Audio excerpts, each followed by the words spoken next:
So, all of you now know the importance of X-ray and why you are learning it. What is the necessity of learning about X-ray? That is the first question before coming to the course. I will ask, why are you going for this course? Because unless you understand the importance of X-ray, this course is useless. You should not come. In that respect, you should have to answer me in what way the X-ray is helping us in our day-to-day activities. That is why you are interested, maybe. The application part is very important, that is why. And the basic applications of X-ray goes in 3 different ways. The first application is scientific research, right, scientific research, that includes crystallography, X-ray crystallography, right. Then the second part is the medical application.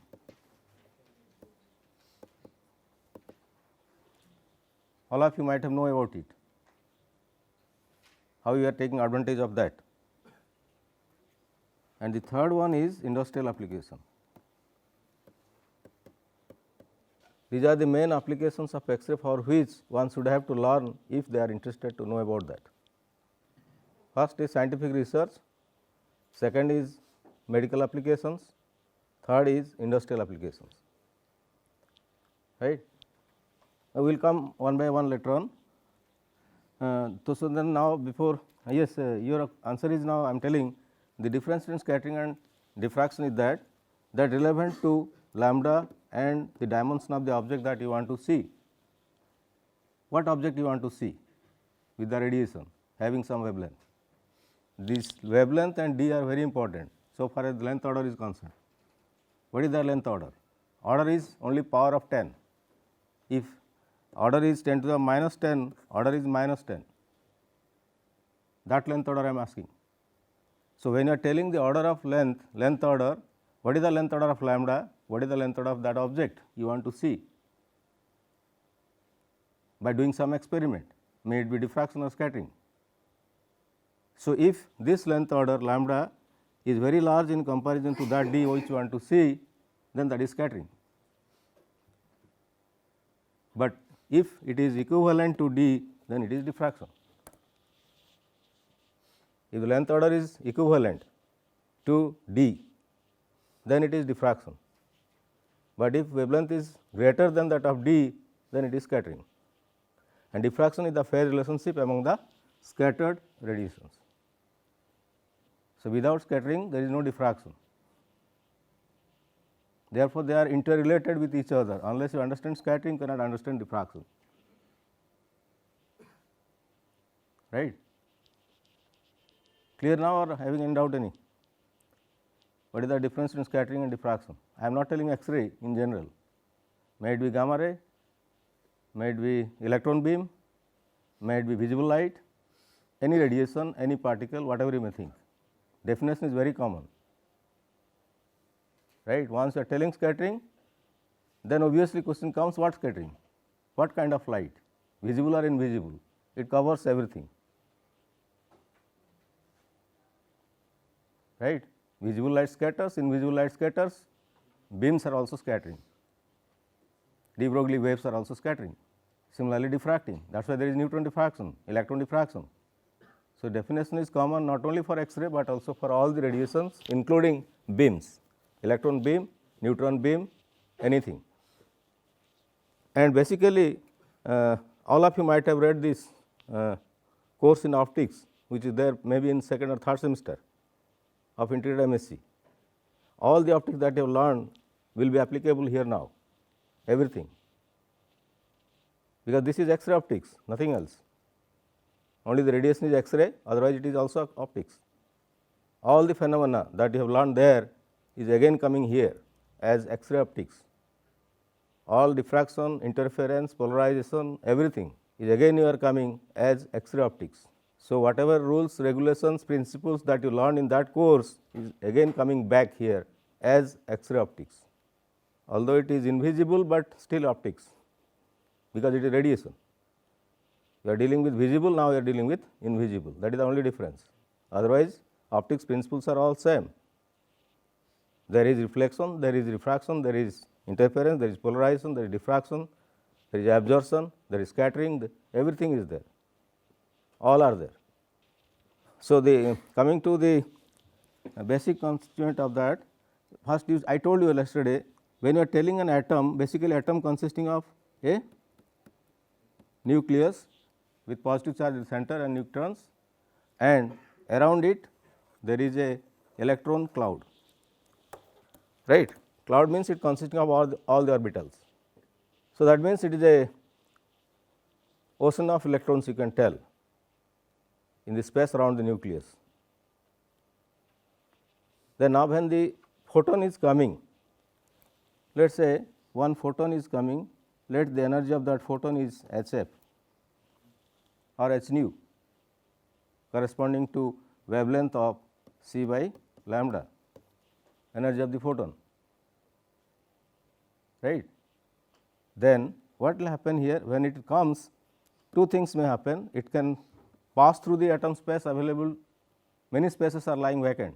So, in that vacant space it can pass, or it may come and interact with an electron, collide, right. Two possibilities are there, either it may cross through the space, nothing is there, or it may come in colliding with an electron in that electron cloud. So, out of these possibilities, suppose electron is colliding with the photon, right. Let the photon is now colliding with the electron, then what will happen there? This condition is satisfied, right. This condition is satisfied or not? Your object is electron whose dimension is extremely small with respect to that wavelength of the photon. So, obviously, there will be scattering. So, when this scattering takes place, what will happen? This is a charged particle getting energy from the photon, it will oscillate, and that oscillatory charge will produce you radiations, and it goes in all possible directions with equal probability, and that is scattering. That is a scattering phenomena. When the energy is radiated in all possible directions with equal probability, then that is the scattering phenomena. So, then now the radiations are going in all possible directions from this electron when the photon is interacting with the electron. This is the situation for one electron, but when you take an atom, many electrons are there except hydrogen. Hydrogen is having only one, otherwise all are having more than one. So, when the beam is coming, it is not a single photon, many photons are also simultaneously coming. So, the interaction is not with one photon and one electron, rather many photons with many electrons, many body system. Many photons are coming, many electrons are also available. So, the collision may take place with many photons and many electrons simultaneously, right, simultaneously. So, every electron will scatter in that way, every electron present there will scatter in that way, right. Suppose there are 2, then this will also scatter in the similar way. If 3, same thing, if 4, same thing, 100, same thing. That depends how many number of electrons are there, what kind of atom you are considering, but the situation is same for all electrons. There will be scattering of X-ray photon. Then now what will happen? These scattered radiations, whatever is coming up from the electron, will superimpose with each other, right. They will superimpose. So, they will interfere either constructively or destructively, depending on the phase relationship among the radiations which are interfering. So, if it is constructive, then the amplitude and hence the intensity will enhance. If it is destructive, the amplitude and hence the intensity will reduce. So, in some directions you are getting more intensity, in some other directions you are getting less intensity. It is not uniform like the scattering. In case of scattering, intensity is equally distributed, but in case of diffraction, it has directional property. In certain directions there is more intensity, in certain directions there is less intensity or zero intensity.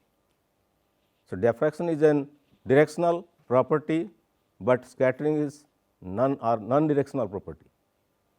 It do not have any direction, it will have equal probability in all directions. The intensity goes or spreads equally in all possible directions, but once you are telling diffraction, it is restricted to few limited directions, right. So, now the X-ray photon of same wavelength scattered by the electron, but diffracted by the atom. Same photon with same energy, same wavelength, same frequency is scattered by the electron, but diffracted from the atom. That is the difference between scattering and diffraction. And because of this dimension lambda, because the electron dimension or length order of electron size is extremely small in comparison to the wavelength of photon, hence there is scattering, but the length order of atom is comparable to the length order of wavelength used, because the dimension of the atom is or size of the atom is 1 angstrom. If you are using the X-ray of wavelength 1.54 even, order is same, order of the wavelength is same as compared to size of the atom, hence there is diffraction.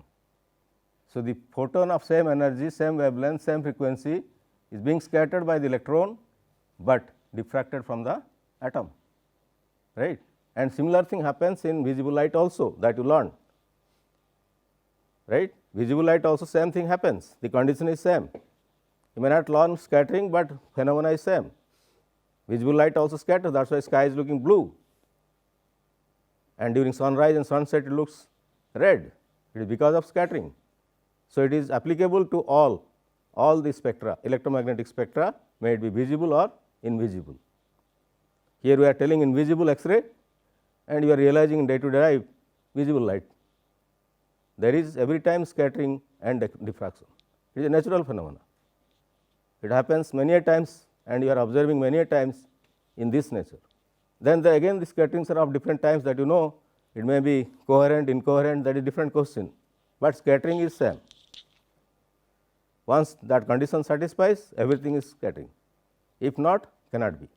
Then again you have to see whether it is diffraction or not. Diffraction condition if satisfies, yes, otherwise not. So, everywhere all phenomena are compelled to obey certain principles or conditions. If the condition is satisfied, yes, it is there, if not, no. So, you have to check the condition first before going to see whether that phenomena is there or not. So, then now if you think about all these things, now the first question comes, if X-ray has so many uses in our day to day activities, then from where it comes and how can we take advantage of that? You should first know it, where is X-ray? If it is helping us, then from where you will get that X-ray? First is the production, from where you will get the X-ray, so that you can take the advantage. Otherwise, in general, in this nature also X-ray is available, right. Everywhere X-ray is there, everywhere, even in this room also X-ray is there, you cannot deny, but it is invisible, not realizable, that is why you are not realizing. Otherwise, everywhere it is there in the space of earth. Similarly, gamma radiation is all available, the whole electromagnetic spectra is available to us at any time, every time, no day, no night, only visible when sun is there. Even in darkness also you are getting, because stars are there, moon is there, you cannot deny that visible radiations are not there. So, in any time, each time you are getting the whole electromagnetic spectra in this nature, and they are interacting, the photons corresponding to those spectra are interacting with the objects available in this nature. Hence, imagine how many such phenomena are going on simultaneously. As I told the example of stone piece, if you take the piece of stone and its surface is smooth, then there will be reflection with the visible light, but if the surface is not smooth, then there is no reflection. Similarly, refraction, if the stone is transparent, then there will be refraction also. There are many stones which are transparent. Then again, if you will tell there is diffraction, maybe that depends on the condition, what kind of molecules are present, can they go for diffraction or not. Similarly, interference, polarization, absorption, everything all are there. If all conditions are satisfied, all the phenomena are associated. If not, whatever condition is satisfied, those phenomena are there with the visible light. But what about the invisible light? Because at the same time you are getting also interaction of invisible light. Gamma radiation is coming, X-ray is coming, ultraviolet is coming, microwave is coming, all the radiations are coming and interfering with that object. So, you are concerned about only visible because you have the sensor with us to sense them, what kind of phenomena is going on. Otherwise, all the phenomena are there with the invisible radiations also. If you want to realize, you should have to select a detector to study them. If you have a detector, then you can study their X-ray diffraction also, X-ray scattering also, X-ray absorption also, X-ray polarization also, everything. But there is no detector, so nobody bothers. Otherwise, all the phenomena relevant with invisible and visible radiation are associated with the space of stone. And again, if that stone is having some living organisms like bacteria or virus, then again biological effect of these radiations. So, with the small piece of stone, you are learning physics, learning chemistry, learning life science, earth science too. With the piece of stone, you have to learn everything if you want to explain everything in detail about the piece of stone. Physics is there, chemistry is there, life science is there, earth science is there, all science together. So, similarly, many natural things are there and happens everywhere.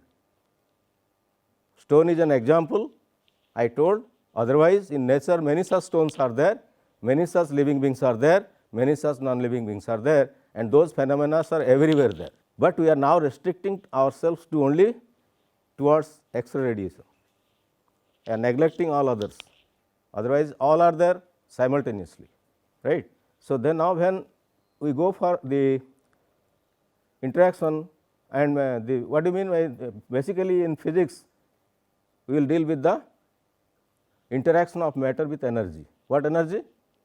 X-ray, if it is X-ray physics, and we are reading X-ray physics, right.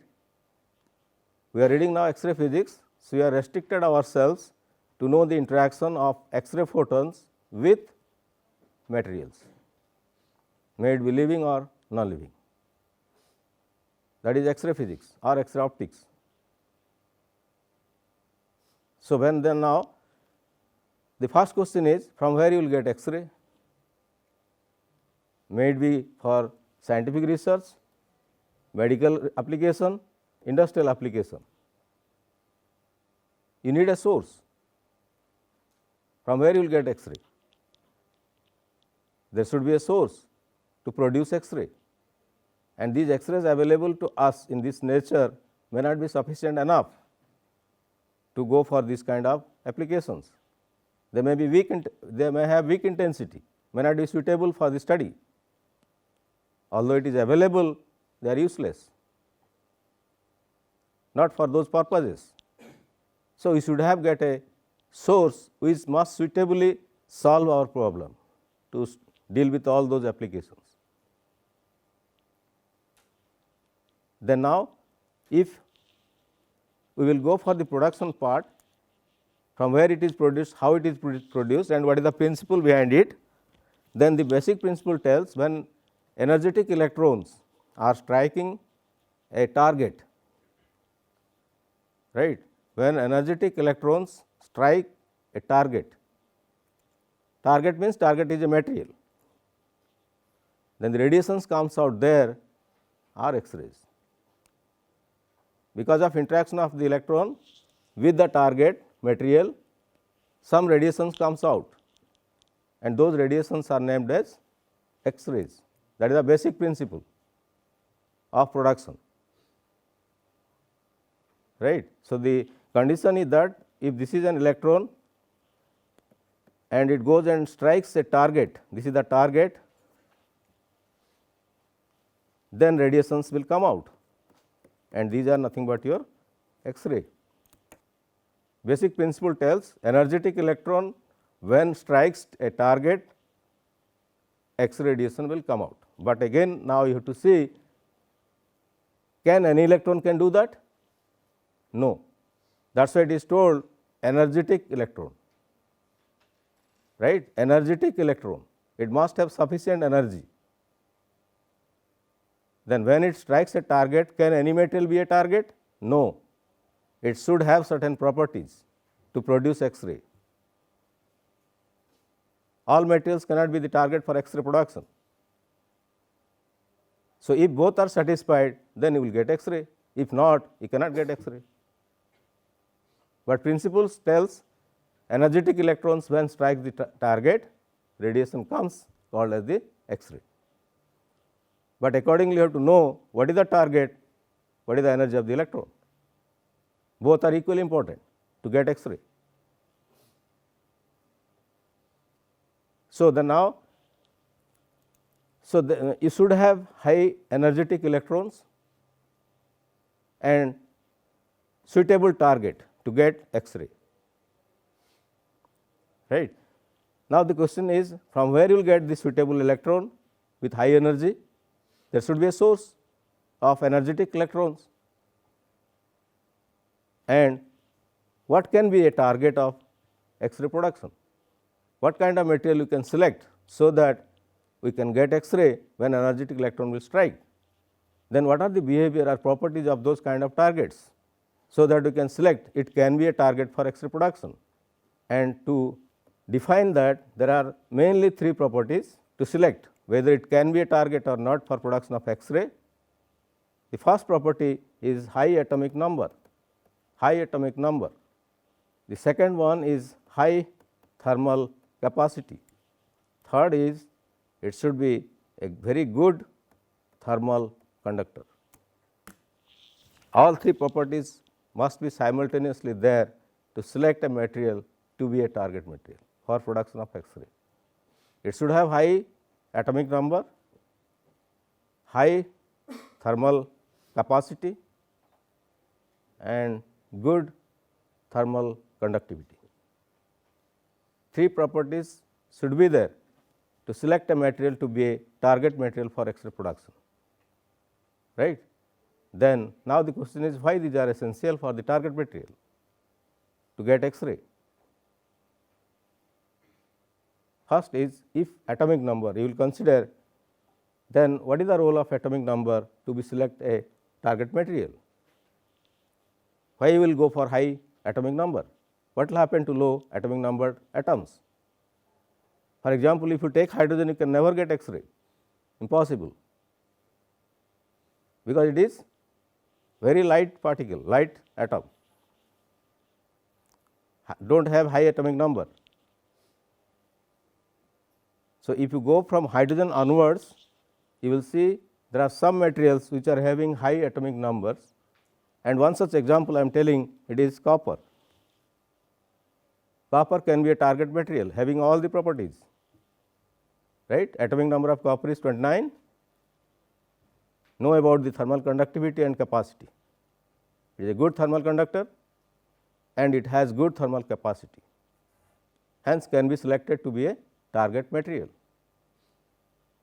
right.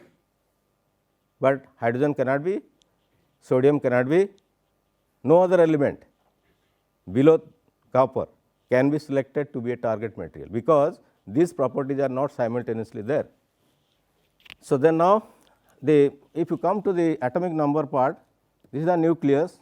When you are telling the atomic number, basically depends on the arrangement of the electrons in the cells, let us say K, L, M, etc.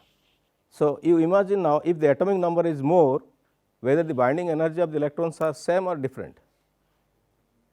Binding energy means with the nucleus, all the atoms are having electrons and the electrons are having binding energy, that is why they are binding with the nucleus, right.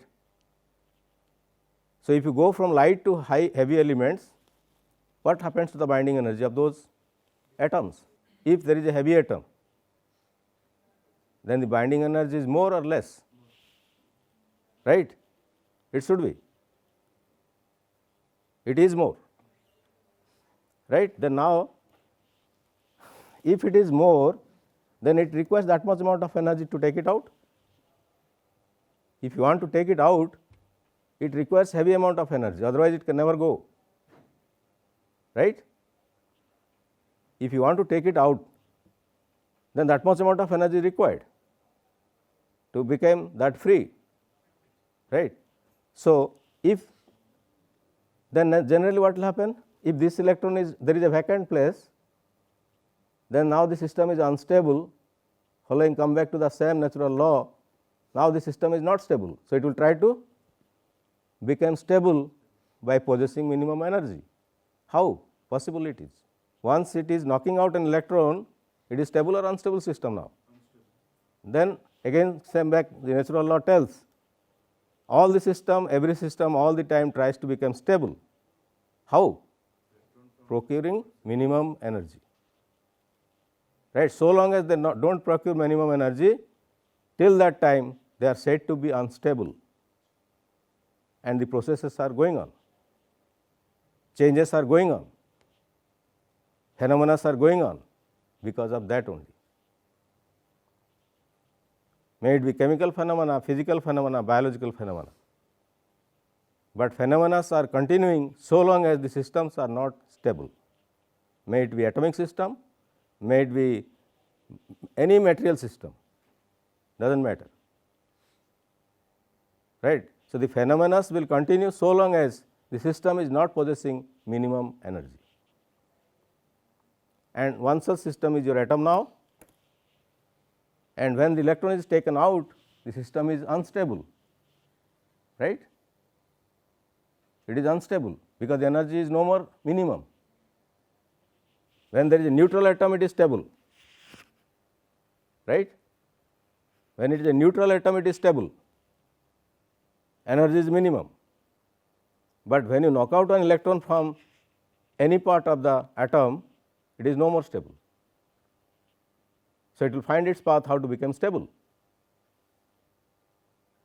right, and some process is going on, some phenomena is going on, and that is nothing but the transition of electrons from higher orbits. For that only transition takes place to satisfy the stability of the atom. So, when the electron will come, now the question is from where it will come. Higher orbits are many, there is not a single higher orbit. If say it is taken from K cell, there are L cell, M cell, N cell, many cells are there, from where it will come. That follows the selection rule of quantum mechanics, that you know. Any transition is not feasible, it must have to follow the selection rule. If the rule is applicable, then only there is a transition, otherwise not. That is a quantum mechanical rule, because you are dealing with quantum mechanics now, no more classical, everything is quantum. So, then when the electron will come from the higher orbit satisfying the selection condition, obviously you can ask probability of which electrons are more, closer orbits, right. Probability of closer orbit electrons are more to fill that vacant place than that of the far away orbits. And you can take the example, if there is fire in your home in a village, who will come first? Neighbor.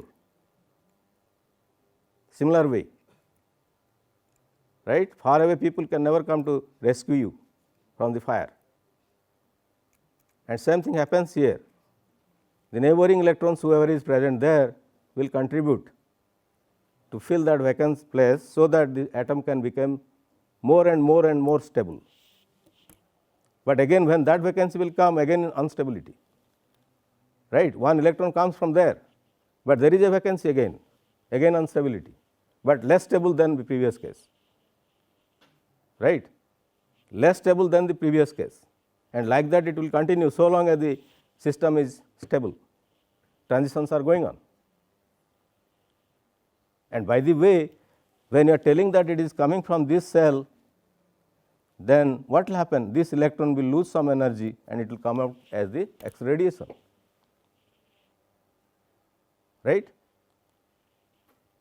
When the electron from the higher orbit will come to fill that vacancy, it has to lose energy, because it does not require that much amount of energy. Where that energy will go? That comes out as radiation. and for heavy elements it is X-ray, not for hydrogen, not for oxygen, not for nitrogen, but for copper, right. So, all elements cannot give you X-ray. In that respect, you can tell binding energy is more and relevant to produce X-ray in comparison to light elements. Similarly, when you come to the next point, it is thermal capacity. Why it is required to produce X-ray? What do you mean by thermal capacity? What is the thermal capacity of any material?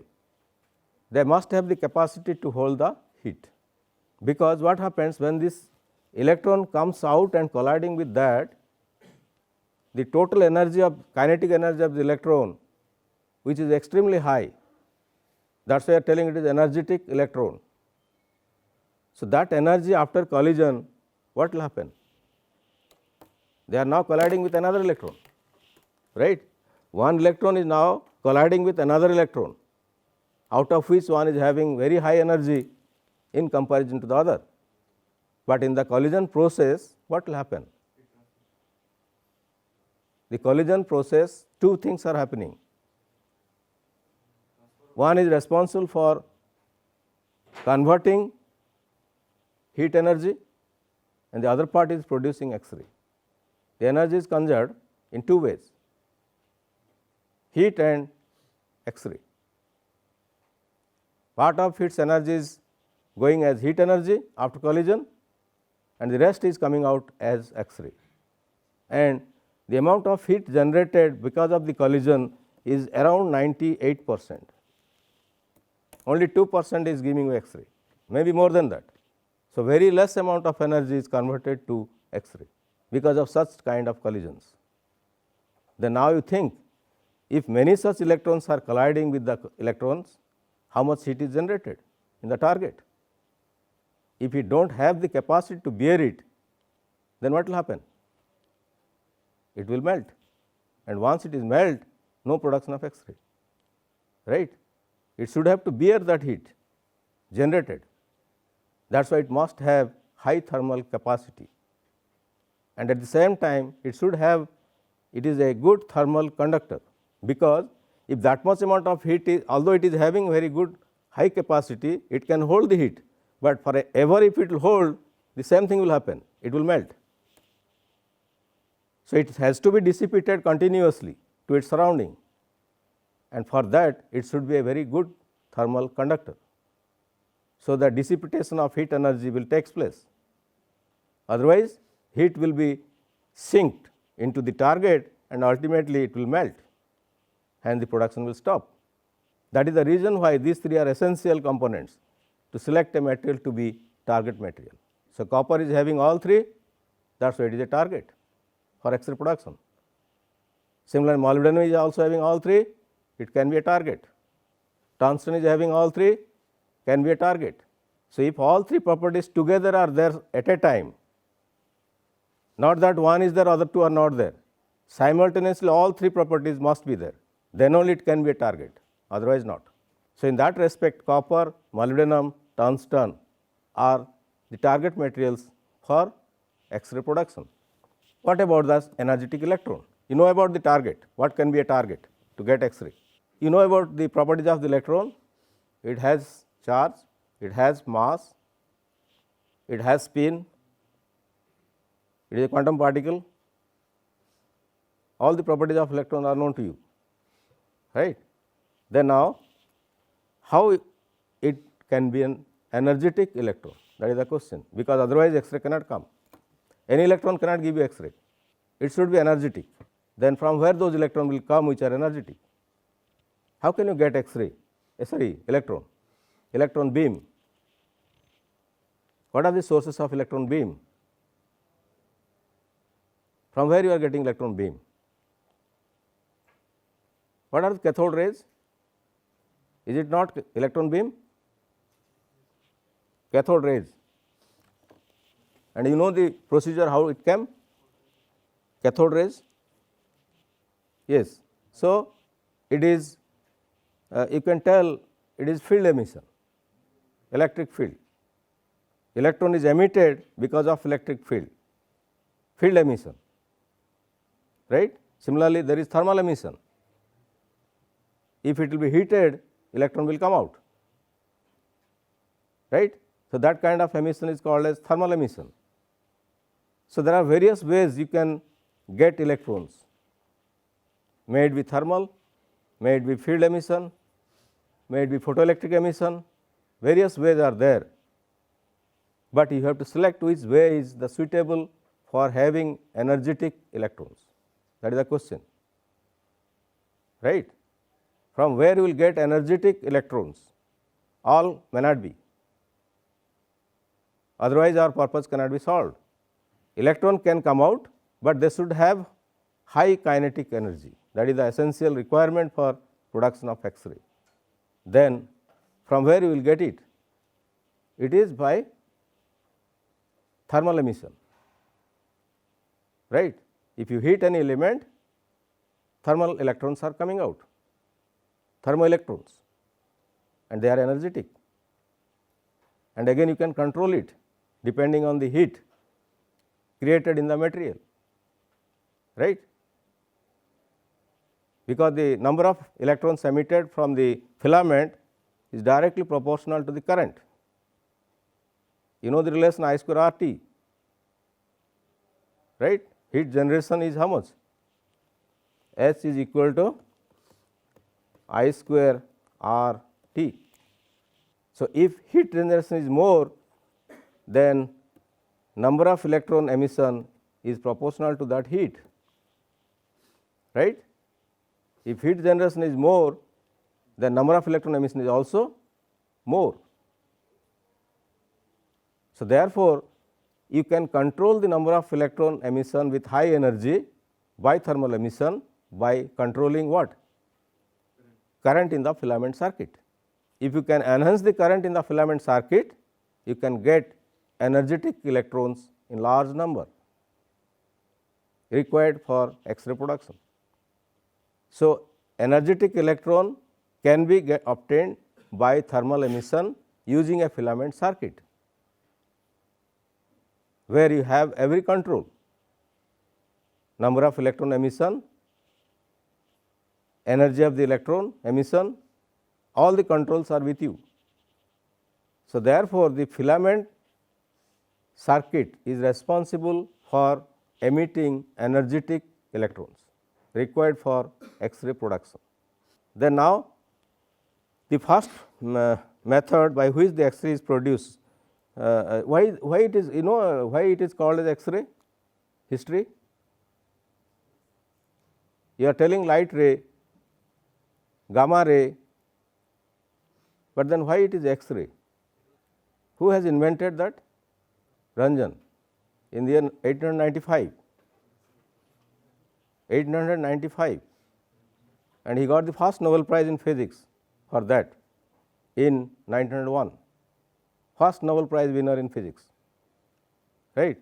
And at that time the properties of X-rays are unknown. So, accidentally he do some experiment with photographic film, and he know that some radiation is exposing his photographic film, and that is why the name was given X-ray. At that time it was unknown, but now it is well known, but still the name exists. That is why it is called as X-ray, because properties of that radiation was not there known at that time. That is why it is named as X-ray, but it is everything known now, still the name persists, right.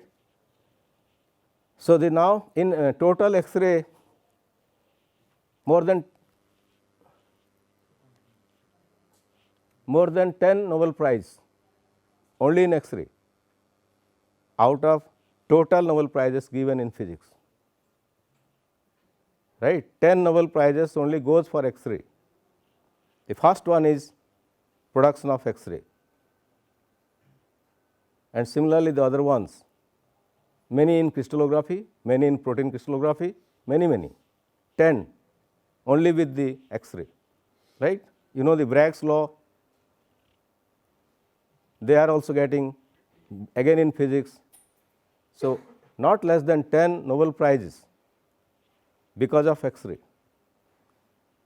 and still people are working, research work is going on after 100 years of discovery.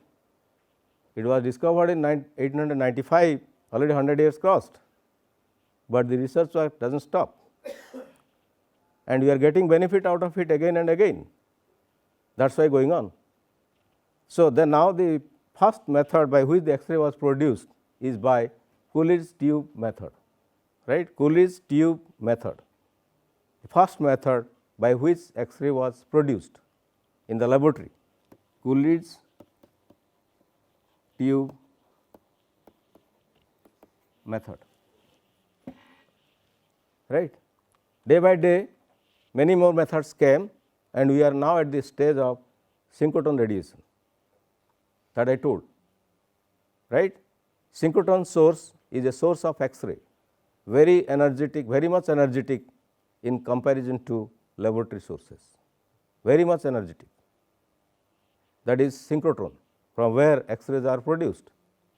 So, then now if the I will tell you the arrangement of this Coolidge tube, how X-ray is coming out. It is like this: there is a vacuum tube, and here there is a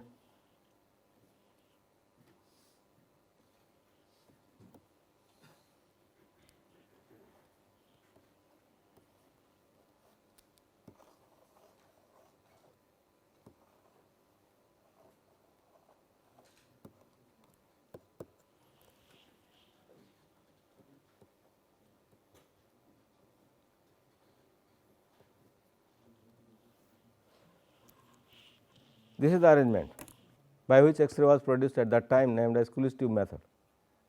There is a filament circuit, this is an evacuated tube, vacuum at very, very low level, and here is the anode which holds the target, and this is the target holder, only the middle one looking red is the target, not the whole thing is the target. The target holder covers it, only the central part looking deep red is the target, and there is cooling system to cool to dissipate the heat continuously. Heat, cold water is going, heat is dissipated, then hot water is coming, and it is continuous process. And this is the high tension battery of the order of kV, DC source, kilovolt, high tension, right. Minimum requirement to get X-ray is not less than 20 kV, minimum, and we are generally producing in laboratories going to 40 kV to have energetic X-rays.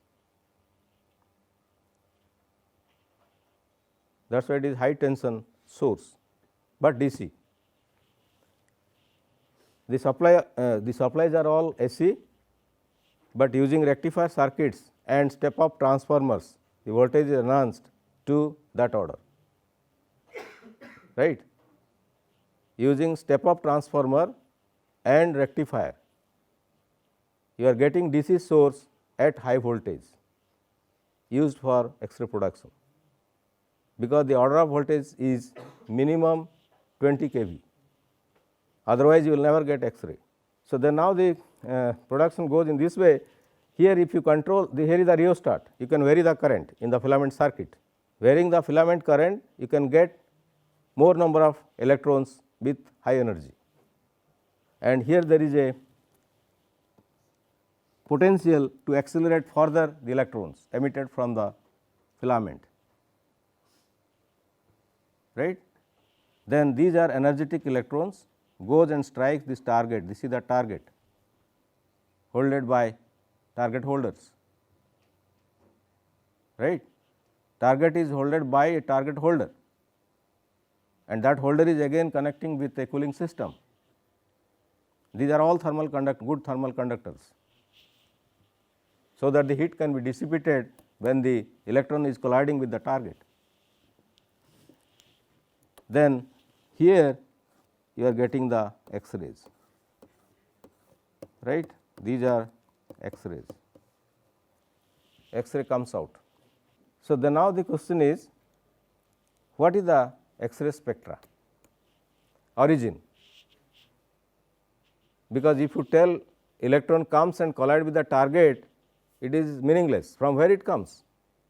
So, if you go to the atomic level, then only you can understand from where that X-ray is coming, and that is called as the origin of X-ray.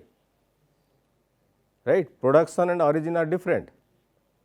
This is the production unit, but if you tell origin, then you should have to go and explain at atomic level.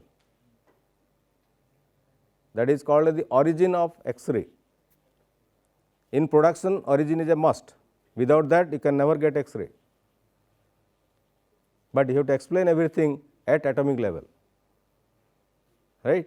So, there are two kinds of spectra, characteristic and continuous. Both are there together. When you are telling it is X-ray, both are there simultaneously, characteristic as well as continuous, and their origins are important to understand, from where characteristic is coming and from where continuous is coming. Right?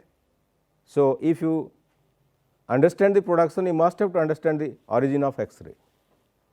So, then now before going to origin, I will tell you two things, because you see, when the application part is concerned, two things are very important for X-ray. May it be industrial, may it be medical, may it be scientific research, everywhere, all the time, you should have to concern about two things. One is called as the quantity and the second one is called as the quality. These two are very important for any application. One is the quantity, other is the quality. So, before doing any experiment, may it be in industry, may it be in medical science, may it be in common scientific research, you should have to know all about it. Quality and quantity. So, when you are telling quality, it is defined by the penetrating power of the X-ray photon. So, it is named as hard and soft X-ray, depending on the penetration of the X-ray photons. That is the quality, right? And the other one, quantity, is relevant with the intensity.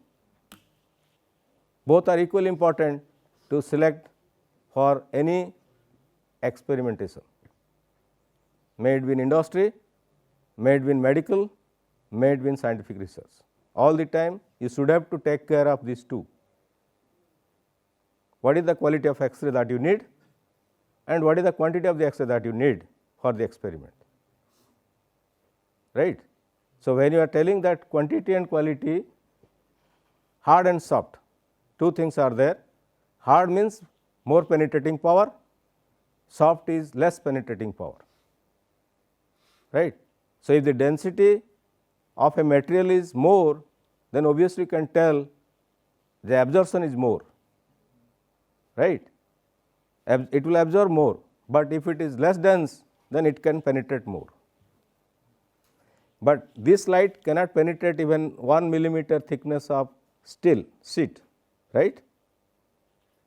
This visible light cannot penetrate even through a thickness of 1 millimeter of steel, but X-ray can easily penetrate and gives image what is there inside. That is the penetrating power of X-ray photon in comparison to visible photon. They are much more energetic, right. So, its energy is defined in terms of these two, hard and soft. If penetration power is more, it is hard X-ray, if less, soft X-ray, right. So, similarly, the medical X-ray is hard or soft? Medical X-ray. It depends on the purpose where it is to be used, because medical X-ray is basically used in two ways, radiography and therapy. Therapy is to kill the tumor and cancer cells, and radiography the photograph, X-ray photograph, what is there inside, right. For radiography it is hard X-ray, for radiography it is hard X-ray, but for therapy it has to be decided by the physician, how much dose he required to kill the tumor cell. May it be hard, soft, does not matter, but the physician has to decide what dose is required to kill the tumor or cancer cell. So, but when you are taking or scanning your body, it can never be soft, it is all the time hard X-ray, because if it is soft, it will absorb, it will create problem in your cells and tissues, right. Once soft X-ray, it will create problem in the living beings. That is why it is all the time hard X-ray, because it is allowed only for a fraction of seconds. To give an X-ray image, it will take hardly 0.0005 seconds. So, it will not affect much if it is hard X-ray, but if it is soft, it will absorb and create problem. That is why the radiography never deals with soft X-ray, all the time it is hard X-ray. But if it is therapy, then depends on the physician, what dose is required to kill the tumor or cancer cell, may it be hard or soft. So, in two ways it has medical applications, right. So, then next class we will discuss about the rest things whatever is left in production and property part.